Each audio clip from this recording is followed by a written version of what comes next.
మహిమ కలుగును గాక. ప్రభువైన యేసుక్రీస్తు నామములో మీ అందరికీ నా ప్రేమ వందనాలు. అందరికి వందనాలండి. దేవుని మహాకృపను బట్టి ఈ రాత్రి కూడా మీతో కలిసి దేవుని సన్నిధిలో ఉండడానికి దేవుని పరిశుద్ధాత్మ సహాయంతో దేవుని దివ్యమైన వాక్యము ద్వారా మీకు పరిచర్య చేయుటకు ప్రభు నాకు ఇచ్చిన భాగ్యాన్ని బట్టి ప్రభువుని ఎంతగానో స్తుతిస్తున్నాను. నన్ను ప్రేమతో ఆహ్వానించినటువంటి దైవజనులు పాస్టర్ గారికి, సహోదరులు శామ్యూల్ గారికి, సంఘమంతటికి నా వందనాలు. దైవ సేవకులందరికీ వందనాలు. ప్రభు కృపను బట్టి సంగీత సేవలో సహకరిస్తున్న బిడ్డలకు కూడా వందనాలు. ప్రభు మిమ్మల్ని దీవించునుగా. ఈనాటి ధ్యానం కొరకై పరిశుద్ధ గ్రంథమైన బైబిల్లో నుండి మత్తయి సువార్త 25వ అధ్యాయం.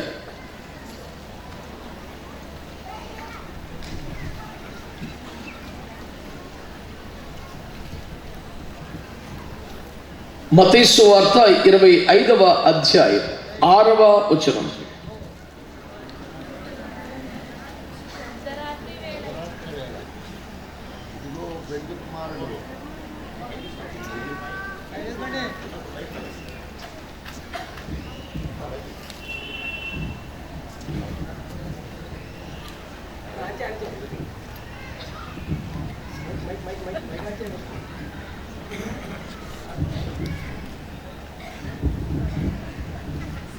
చూస్తే ఉపకారం ఏముంది చదువు.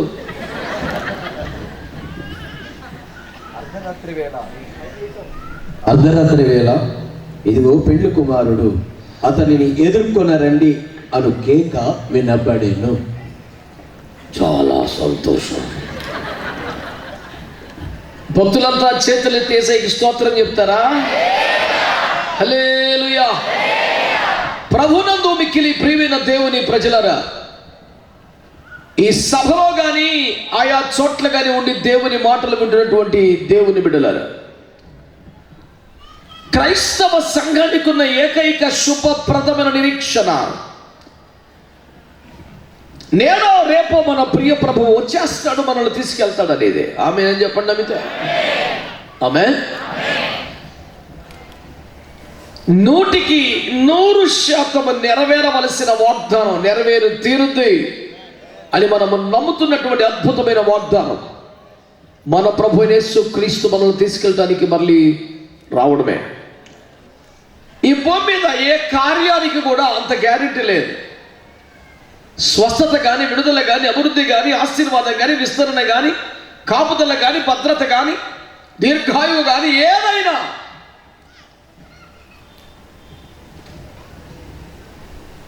ఆ సమయానికి ఆ వ్యక్తి విషయంలో దేవుని చిత్తాన్ని బట్టి ఆ కార్యం జరిగితే జరగవచ్చు, లేకపోతే లేదు. అది ఆయన చిత్తం. ఖచ్చితంగా స్వస్థత వస్తుంది అని చెప్పడం కానీ, విడుదల జరిగిందని చెప్పడానికి కానీ మనకు అవకాశం లేదు. అది దేవుని చిత్తం. పూర్తిగా దేవుని సార్వభౌమాధికారానికి సంబంధించిన విషయం.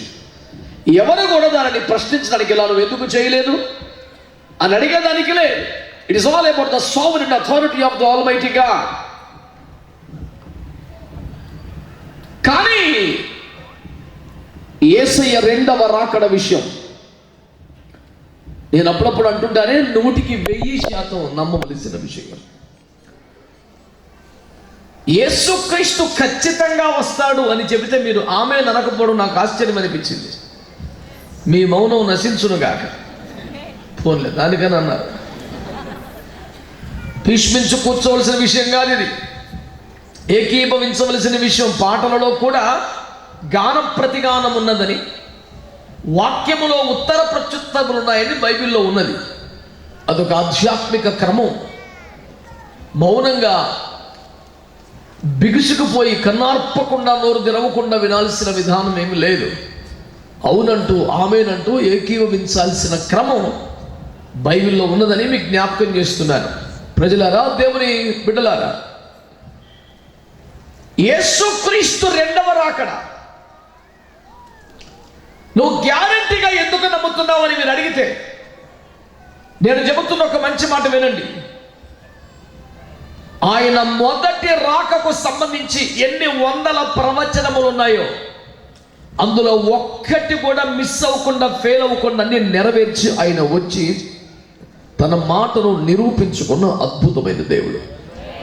ఆయన వస్తాడు అనే ప్రవచనములు మాత్రమే కాకుండా ఎలా వస్తాడో, ఎక్కడికి వస్తాడో, ఏ విధంగా వస్తాడో ప్రతిదీ ప్రవచింపబడింది. ఒక్కటి కూడా మిస్ అవ్వలేదు, ఫెయిల్ అవ్వలేదు. ఉదాహరణకి పైన చెప్పాలంటే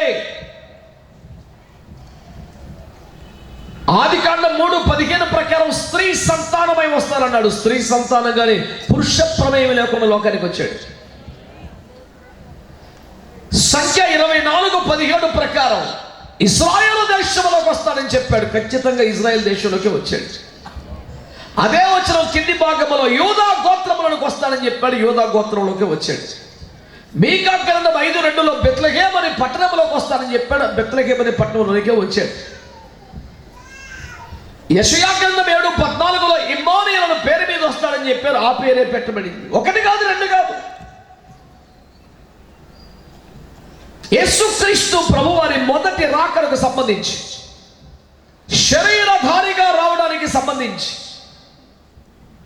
మామూలు భారతీయ భాష ప్రకారం నరావతారానికి సంబంధించి ఎన్ని ప్రవచనములు వ్రాయబడ్డాయో ప్రతిదీ ఖచ్చితంగా ప్రభువు నెరవేర్చి చూపించాడు.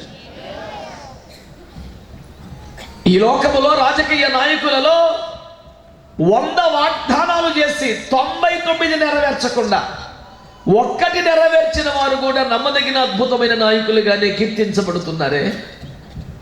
నా ప్రభు ఒక్కటి కూడా ఫెయిల్ అవ్వకుండా 100% ప్రతి వాగ్దానము నెరవేర్చినటువంటి దేవుడిగా ఉంటే ఆయన మాట నమ్మదగినది కాదా?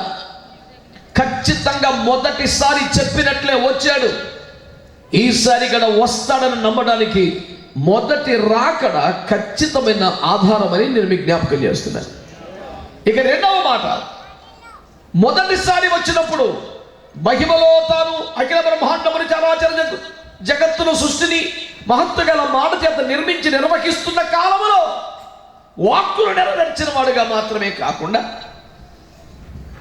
శరీరధారిగా భూమి మీద మహిమ కలిగిన జీవితాన్ని 30 ఏండ్ల పాటు నిరూపించి ఆఖరి 3.5 సంవత్సరాలు ఎంతో నిరుపమానమైన చారిత్రాత్మకమైన సేవలు జరిగించి ప్రపంచానికి మహారక్షణ కలుగజేసిన కాలంలో కూడా ఆయన వస్తాను అంటే వచ్చాడు. ఆయన చేస్తాను అంటే చేశాడు. ఆయన బ్రతికిస్తానంటే ఎక్కడ ఫెయిల్ అవ్వలా. ఎక్కడ పడితే అక్కడ జీసస్ నెవర్ ఫెయిల్స్ అనే స్టిక్కర్ అంత ఈజీగా పట్ల. That was a proven fact in this world in the life of Jesus Christ. యేసునాథుని జీవిత చరిత్రను నిరూపించబడిన ఒక చారిత్రాత్మకమైన సత్యం అది. ఉదాహరణకి లాజరు చనిపోయినప్పుడు తీరిగ్గా 4వ రోజుకు వచ్చావా అన్నట్లు భావించినటువంటి తరుణంలో కూడా సరే బిడ్డ అయిపోయింది నేను వచ్చాను కదా ఇప్పుడు బతికిస్తాను అంటే ఇప్పుడు కాదు, అంచె దినమున లేపబడతానని మాకు తెలుసా రావాలడం. నేను ఇది చేయగలడని నీవు నమ్ముచున్నావా అంటే నువ్వు సజీవుడైన దేవుని కుమారుడైన క్రీస్తువుని ఎరుగుదలని చెప్పడం.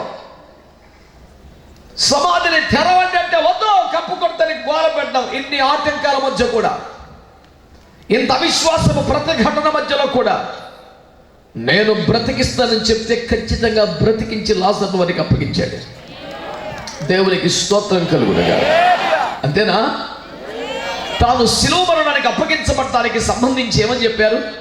మనుష్య కుమారుడు పాపిష్టి మనుషుల చేతికి అప్పగించబడతాడు, ఓనతని కొడతారు, శిలువ వేస్తారు, అతను ప్రాణం పెడతాడు, 3వ దినమున తిరిగి లేస్తానని చెప్పి 100% ఏదో కాకినాడ వెళ్ళొస్తానని చెప్పినంత సులభంగా మరణములోనికి వెళ్ళి దర్జాగా చెప్పిన టయానికి బయటకు వచ్చేసాడు. దేవునికి స్తోత్రం కలుగునుగాక. హల్లెలూయా. దేవుని బిడ్డలకు చాలా సంతోషం అనిపించే ఒక సమాచారం ఏమిటంటే యేసు ప్రభు చావుని గెలిచి తిరిగి లేస్తాడనేది సంపూర్ణంగా సమర్పించుకున్న అపోస్తలులను పిలువబడి 3.5 ఏళ్లుగా ప్రపంచాన్ని మర్చి దేవుని తోడిదే లోకంగా వెనకాల తిరిగిన వారికి కూడా నమ్మకం కలగలేదు. కానీ ఈయన మా వద్దురాబని సంతోషానికి మాత్రం నమ్మకమే. నాకు మజా అనిపించే ముచ్చటది.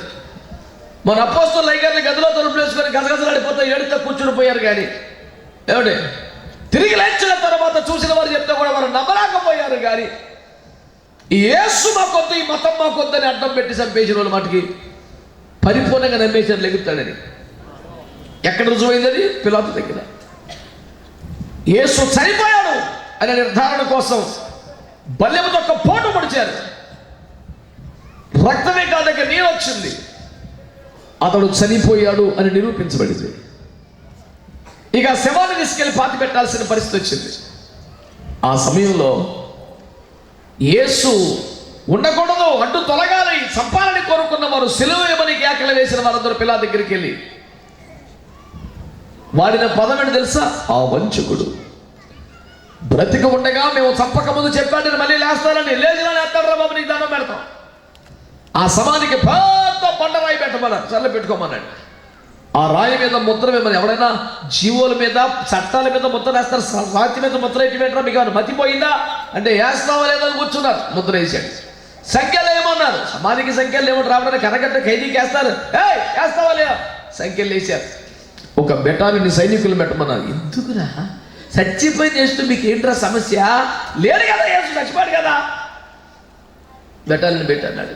ఎందుకురా మీకేమైనా చేదస్తామా మెట్లా అని అడిగితే అతడు 3వ రోజున లేస్తానన్నాడు. లేచిన లెగ్గుతాడు. మాకు టెన్షన్ ఉంది పెట్టు. నేను మీకు చెప్పే సువార్త ఏంటి తెలుసా? పెద్ద పెద్ద వెలుగులు పెట్టుకొని పొదుగులు వెనకాల తిరిగే వాళ్ళకన్నా యేసును వ్యతిరేకిస్తున్నట్టుగా కనబడుతున్న వారిలో ఎక్కువ నమ్మకం ఉంది యేసు ప్రభు శక్తి మీద, ఆయన బలం మీద. అందుకే ఆందోళనతో రకరకాల కార్యక్రమాలు చేపడుతున్నారు. ఏది ఏమైనా దేవునికే మహిమ కలుగునుగాక. ఇంకొంచెం బాగా చెప్తే బాగుండేది కదా. హల్లెలూయా. ఏమండి, మరుగు చేసినటువంటి స్వరముతో, దాచిన హస్తాలతో దేవుని కనపరచండి గట్టిగా. ఆహా ఆహా, మహాద్భుతమైన ప్రజలందరూ సమకూర్చాము నాయన. ప్రభుకు ఒక స్తోత్రం చెప్పండి గట్టిగా. హల్లెలూయా. మన ప్రభు మాట ఇచ్చాడంటే నెరవేర్చి తీరుతాడు. ఆమేన్ అనండి గట్టిగా. హల్లెలూయా. 3వ రోజున తిరిగి లేచాడా లేదా? అంతర్ధానం అయిపోయాడు. అందరికీ కనపడ్డాడా? 40 రోజుల పాటు కనపడటమే కాదు, తానే సిలువ వేయబడ్డవాడిని, తానే తిరిగి లేచారని అనేక రుజువులను, ప్రమాణములు 40 రోజుల పాటు చూపించి తిరిగాడు. అదేమో చిత్రమో, సిలువ మరణమును గెలిచిన తర్వాత 40 రోజులకు బైబిల్లో అత్యంత ప్రాధాన్యం ఉంది. ముందు 40 రోజులకు అసలు ప్రాధాన్యమే లేదు. ఈ జాతర ఈ చేయని భక్తులందరికీ వందనాలు. ఇక్కడ మాట్లాడు చూడు, మళ్ళీ దొంగోడికి తేలిపుట్టిన వ్యవహారం కాకపోతే. సిలువకు ముందు 40 రోజులకు బైబిల్లో అసలు ప్రాధాన్యత ఉందా? ఎక్కడైనా ఒక చోట రాయబడిందా? ఎవరైనా చేశారా? ఎవరు పడతాడు చేస్తాను ఇప్పుడు దానికి ఆ పేరు పెట్టి. పునరుద్ధానం తర్వాత 40 రోజులకు బైబిల్లో ప్రాధాన్యం ఉందా? ఖచ్చితంగా ఉంది. 40 రోజులు పడిన భూమి మీద సజీవులకు తను కనపరుచుకొనొచ్చు అనేక ప్రమాణములు చూపుతూ ఆయా ప్రాంతములు ఎంతని సంచరించి చూస్తుండగా పరలోకానికి వెళ్ళాడు. పునరుద్ధానం తర్వాత 40 రోజులకి బైబిల్లో విశేషమైన ప్రాధాన్యం ఉంది. ఒక్కడ పట్టించుకోడు. ఈ 40 రోజులు దొంగ ఉపవాసాలు చేసి, అంటే ఓ పూట తిని ఓ పూట తినక, మధ్యాహ్నం పర్లేక రాత్రికే చల్లాడి, ఆ 40 రోజులు ముగ్గెట్టకుండా, ముక్క ముట్టుకోకుండా, పువ్వు పెట్టకుండా కొంచెం మెయింటైన్ చేసి 41వ రోజున చెలరేగిపోయి ఈ మొత్తం బాకీ తీర్చేదాకా తినిపారు. అసలు స్టార్ట్ చేయవలసిన వ్యవహారం అప్పుడే ఉంది కదా. అబ్బే, నన్ను ఒకటి అడిగాడు, పోలేనే ఏదో ఒక ఆచారమో సాంప్రదాయమో భక్తో పాడో 40 రోజులు చాలా మంచిగా భక్తి చేశారు, ప్రార్థనలు చేశారు, సంతోషించుగా దాని మీద ఎట్టకారం ఆడకపోతే అన్నా మీద పడ్డాడు. నేను ఎట్టకారం ఆడటమేంట్రా? 40 రోజులు కుదురుగా ఉంటే, భక్తిగా ఉంటే నాకు ఇబ్బంది ఏముంది? 41వ రోజున నాశనం అయిపోతే తప్పన్నా? నేను ఎలాగో ప్రాక్టీస్ చేశాను, కంటిన్యూ చేయమన్నా. తప్పే ఉంటే అందులో ముక్క లేకుండా ముద్దగదనే రకం. నువ్వు 40 రోజులు ఉన్నావుగా, శబాష్, కంట్రోల్ సాధించినట్టే. కంటిన్యూ చేయి. మితాహారం కంటిన్యూ చేయి. రాత్రులు తక్కువగా ఉందని ప్రార్థన కడు కంటిన్యూ చేయి. రోజు ఎక్కడ దగ్గర కంటిన్యూ చేయి. ఎవడన్నాడు? మొక్కు తీరిపోయింది, దరిద్రం వదిలిపోయిందంటే మళ్ళీ తెగబడిపోతాం చూడు, అది తప్పంటున్నాను. మళ్ళీ చెప్తున్నా, 40 రోజులు చేస్తే జపన్య వ్యతిరేకించట్లా, 41వ రోజున నాశనం అయిపోతే వ్యతిరేకిస్తున్నాడు. మరి ఏం కోరుతున్నావు? కంటిన్యూ చేయమంటున్నావు. మనకి 30-40 రోజులు స్కీములు ఏమి లేవు. అతడు బ్రతుకు దినములన్నిట యెహోవాకు ప్రతిష్ఠితుడు. దేవునికి స్తోత్రం కలుగునగా. చెప్పాలి గట్టిగా. జీవించువారు ఇక మీద తమ కొరకు 30 రోజుల పాటు కాదు, బ్రతుకు కాలం అంతా. ఏమిటి 30 రోజులు 40 రోజులు ఈ వ్యవహారం ఎక్కడ సంపాదించావు నువ్వు?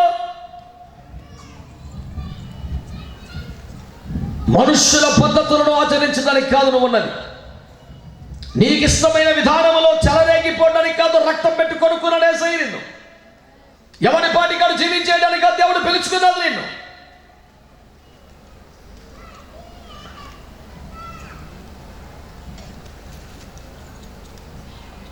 ఈనాటి క్రైస్తవ జీవితానికి ఒకే ఒక శుభప్రద నిరీక్షణ, యేసయ్య రెండవ రాకడ. వినబడలేదు నాకు? మీరు ఏదైనా ఒక మాటతో ఏకీభవిస్తే అవును సరే కరెక్టే అనిపిస్తే ఏమనాలి? ఆమేన్ అనాలి. దేవునికి స్తోత్రం చెప్పండి అంటే ఏమనాలి? మరి అన్ని కలిపోయింది అక్కడ. దేవునికి స్తోత్రం. అమ్మయ్య, ఓరే నాయన. తిరిగి లేస్తానని చెప్పాడు, లేచడా లేదా? వెళ్ళిపోయి ఏమన్నాడు? వెళ్ళిపోతూ కనిపెట్టి ప్రార్థన చేయండి, తండ్రి వాగ్దానమైన పరిశుద్ధాత్మ మీ మీదకి పంపెదను అన్నాడు. పంపాడా లేదా? చెప్పండి గట్టిగా. హల్లెలూయా. నేనంటున్నాను, లోకానికి వస్తానని చెప్పాడు, వచ్చినట్టే చెప్పినట్టే వచ్చాడు. మీకోసం ప్రాణం పెడతానన్నాడు.